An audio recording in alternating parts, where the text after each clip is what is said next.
कल से शाम टाइम से बहुत हृदय व्यथित हुआ जब महापुरुषों के चरित्रों को अवगाहन हुआ। बार बार केवल रोना ही आ रहा था कि आप जैसी निष्ठाएं अगर किनका मिल जाए तो जीवन धन्य हो जाए। कल गुरुदेव तेग बहादुर सिंह जी महाराज का पावन चरित्र एकदम भाव में आया पढ़ रहे थे। कश्मीर के पंडितों को जब औरंगजेब ने हुक्म किया कि सब इस्लाम धर्म को स्वीकार करो नहीं तो कत्लेआम कर देंगे, और किया उसने बहुत कत्लेआम, समय दिया उसने। भागे वो लोग। उस समय महामहिम गुरु गादी पर तेग बहादुर सिंह विराजमान थे, उनकी चरण शरण में आए और कहा आप ही हमारे रक्षक हो, आप ही हमारी रक्षा कर सकते हो।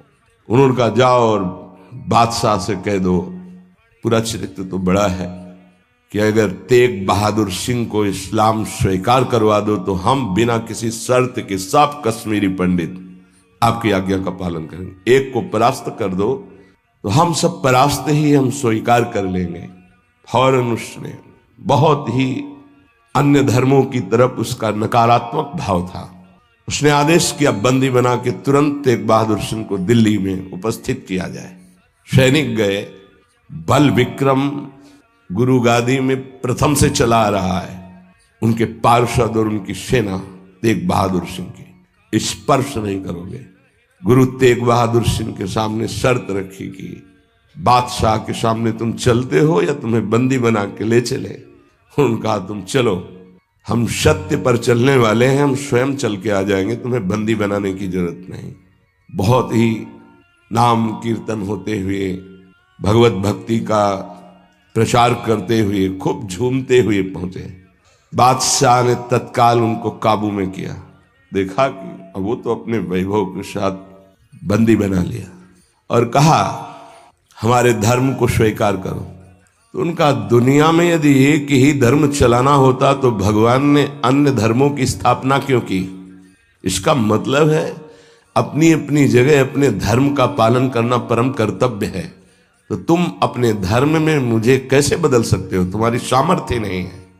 बड़ी कष्टप्रद परिस्थिति प्रकट की उसने। बहुत ही क्रूर कर्मी, एक नहीं बहुत महापुरुषों को बहुत प्रकार से दंड दिया है इसने। एक लोहे के पिंजड़े में गुरु तेग बहादुर सिंह को बंद कर दिया। सैनिकों को, उसके पास अपार सैन्य बल था, तत्काल बंदी बना लिया गया। बहुत दिन तक उनको प्रताड़ित किया गया लोहे के पिंजड़े में, बहुत तरह से। हर बार वो उनसे जब पूछते अगर आप स्वीकार करें तो जो पद कहे मैं अपने राज्य का बादशाह था और मैं दे सकता हूं, अगर नहीं स्वीकार करते तो परिणाम तुम्हें भयंकर भोगना होगा। तो उन्होंने हंसते हुए कहा कि प्रभु ने जिस धर्म में मुझे स्थापित किया है, तेरी सामर्थ्य क्या है? कड़वे ही शब्दों से, तेरी सामर्थ्य क्या है कि मुझे परास्त कर सके?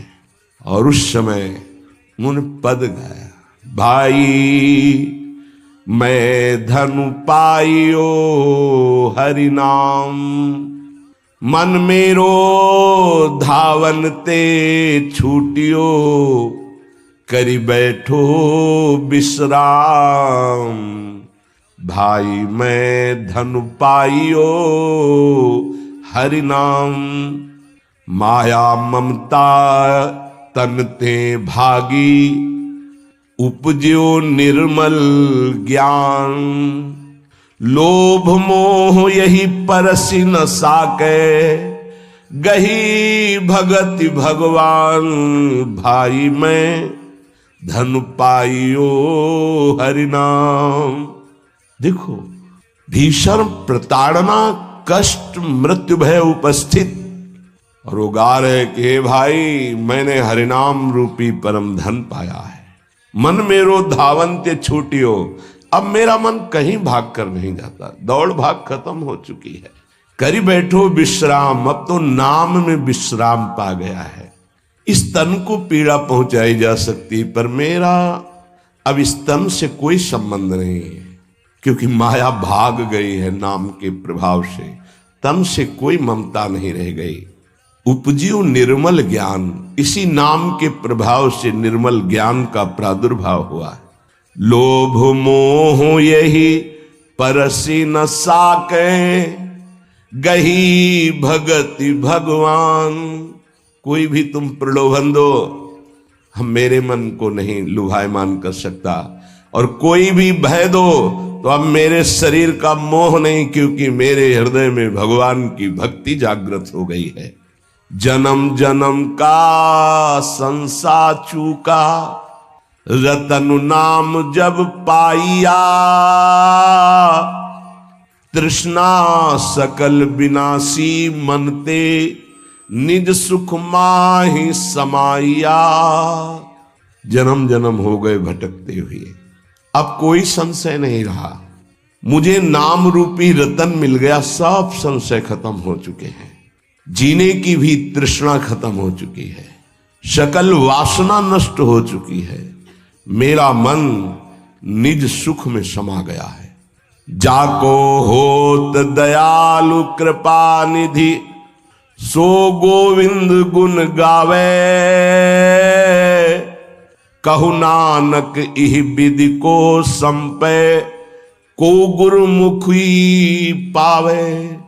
कह रहे जिस पर भगवान दयालु होता है, कृपा निधि होता है, वही भगवान के नाम गुण को गा पाता है।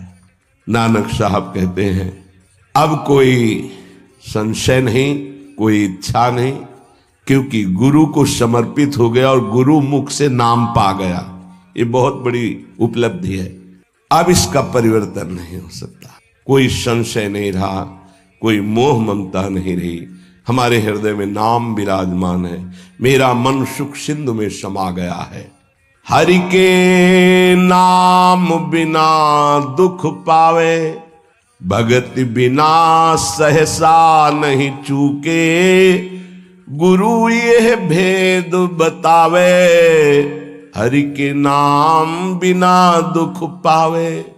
अगर गुरुदेव का आश्रय नहीं हुआ, गुरु मुख से नाम नहीं मिला, तो हृदय में भक्ति नहीं आएगी। भक्ति नहीं आई तो जीवन व्यर्थ चला जाएगा। जिसकी जिह्वा पे नाम नहीं है उसी को दुख व्यापता है, जिसकी जिह्वा पे नाम है उसको कभी दुख स्पर्श कर ही नहीं सकता। कहा भय तीरथ व्रत किए, नाम शरण नहीं आवे। जोग यज्ञ निफल तिह मानो, जो प्रभु जस बिसरावे। क्या हुआ? आपने तीर्थ कर लिया, तपस्या कर लिया, दान कर लिया, लेकिन तुम नाम की शरण में नहीं हुए। नाम नहीं जप किया, भगवान के यश नहीं गाए, तो जोग यज्ञ तीर्थ याटन सब बेकार हो गया। मान मोह दोनों को परिहरी, गोविंद के गुण गावे। कहु नानक विधि को प्राणी, जीवन मुकुट कहावे। जो निरंतर नाम जप करता है, भगवान का यश गाता है, नानक साहब कहते हैं वो जीवन मुक्त महापुरुष होता है। ये भारी दुख की परिस्थिति में आनंद मगन होकर, तिहि नर जन्म अकारत खोया, इहि राखो मन माही। तीरथ करत बिरत पुनि राखे, नहीं मनुआ बस जाए। अगर नाम जप नहीं चल रहा, गुरु शरण में नहीं, तो और सब करके देख लो, मन को वश में नहीं कर सकते हो। निफल धर्म ताहि तुम मानो, साच कहत मैं या को। तीरथ करे बिरत पुनि राखे, नहीं मनुआ बस जाको। मान लो मेरी बात, तुम्हारा तीर्थ, तुम्हारा वैराग्य, तुम्हारा सब धर्म कर्म व्यर्थ माना जाएगा यदि गुरु कृपा नहीं हुई, तो तुम्हारा मन वश में नहीं होगा, मन नाम में नहीं लगेगा। जैसे पाहन जल मही राखी, भेदे नहीं ती पानी। तैसे ही तुम ताहि पिछानो, भगतहीन जो प्राणी। जो गुरु की शरण में नहीं आया उसका हृदय पत्थर जैसा कठोर होता है। चाहे जितना पानी डालो पसीजेगा नहीं, वो द्रवित नहीं होगा पत्थर। ऐसे ही अगर गुरु की शरण में नहीं आया तो हृदय उसका मलिन बना रहता है। जिसके हृदय में भक्ति नहीं जागृत हुई गुरु चरणों की, वो व्यर्थ जीवन है, मृत जीवन है। कलि में मुकुति नाम ते पावत, गुरु ही भेद बतावे। कहु नानक सोई नर गुरुआ, जो प्रभु के गुण गावे। वही गुरु का है जो प्रभु का नाम और प्रभु का जस निरंतर गाता रहता है। बड़ा उनके ऊपर जुल्म किया, भारी पीड़ा पहुंचाई गुरु तेग बहादुर सिंह की। उन्होंने कहा कि मैं अपना धर्म कभी नहीं छोड़ सकता, जितना चाहे तू पीड़ा दे दे, और डर उस परमात्मा से, जुल्म मत कर। लेकिन वो तो क्रूर कर्मी, वो गुस्से से लाल हो गया, बहुत तरह से पुनः पीड़ा पहुंचाई। इसमें तो सारांश में बता, बहुत पीड़ा पहुंचाई, बहुत डराया, लेकिन वो पर्वत के समान अटल रहे। बस जो जीवन में है वो भगवान का नाम और भगवान का गुण है। लोहे के पिंजड़े में बहुत दिन तक बंद रखा, प्रताड़ना दी, कुछ भी खान पान नहीं।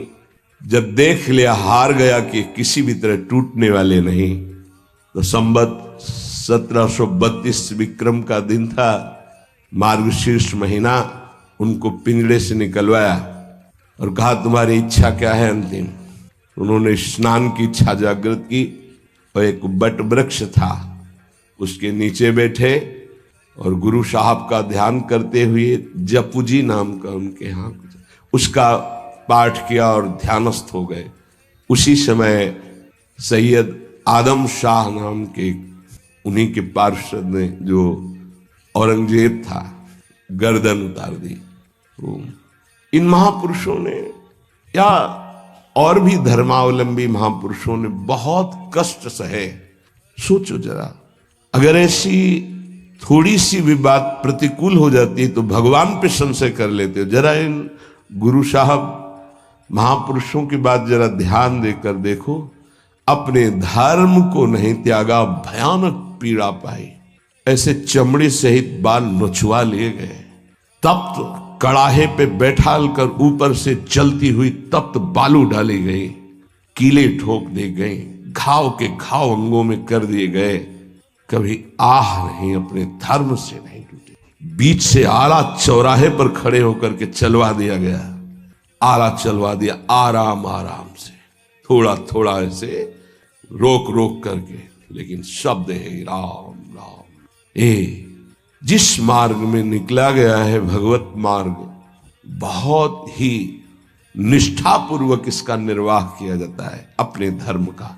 उपासक इन महापुरुषों से, गुरुजनों से, आगे चलने वाले जो महत जन है, उनसे ही निष्ठा प्राप्त करता है। निष्ठा का स्वरूप क्या है? अनुकूलता, प्रणाम नमस्कार नहीं। भारी प्रतिकूलता और प्राणों को प्रतिपल कष्ट मिले तो भी जो ना टूटे उसे निष्ठा कहते हैं। बड़े बड़े महापुरुषों ने इस भागवतिक धर्म, महान धर्म को स्वीकार करके हर कष्ट सहा है। प्रहलाद जी क्या कष्ट नहीं दिया गया, कबीर साहब क्या कष्ट नहीं दिया गया इनको। गुरुजनों की जब इनकी प्रणाली पढ़ो तो होश उड़ जाते हैं कि एक एक महापुरुष को इतना कष्ट, और उनको कभी कष्ट महसूस नहीं हुआ, वो सदैव गरजते ही रहे। अब उनको जो दिखाई दिया वो दूसरों को नहीं दिखाई देगा। उनके मुख से यही निकला है, तेरा किया मीठा लागे। गजब, मतलब रोने के सिवा कोई भाव नहीं बन पाता, केवल रोना की। कितनी सामर्थ्य इन महापुरुषों में है कि ऐसी स्थिति में भी प्रभु से प्रश्न नहीं है, और सामर्थ्य इतनी कि भस्म कर सकते हैं। इतना भजन का तेज है, पर उन्होंने कभी कुछ नहीं प्रतिकूलता की, चुपचाप सह गए, प्राण त्याग दिए अपने धर्म, अपनी निष्ठा पर। अपने लोगों को इन महापुरुषों से एक प्रेरणा मिलती है कि काम, क्रोध, लोभ, मोह, मद, मत्सर, भूख, प्यास, सर्दी, गर्मी, मान, अपमान, दुनिया के जितने द्वंद्व हैं, ये सब एक साथ टूट पड़े तो भी हम अपनी निष्ठा नहीं छोड़ेंगे। उपासक देखो, अनुकूलता होती तो जय जय, प्रतिकूलता होती तो भाग पड़े।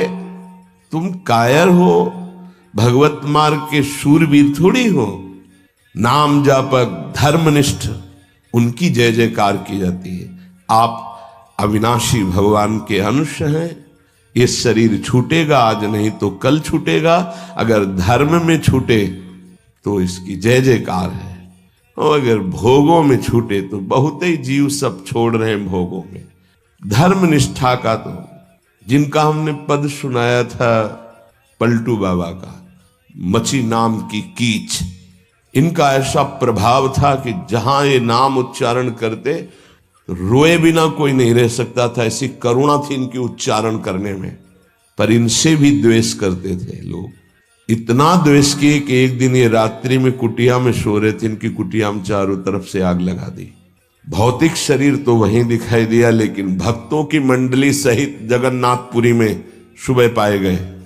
पार्थिव शरीर तो अयोध्या में ही रहा, पांच भौतिक जो कुटिया में जल गया, और वो दिव्य शरीर से जगन्नाथपुरी में भक्तों की मंडली के बीच में पाए गए।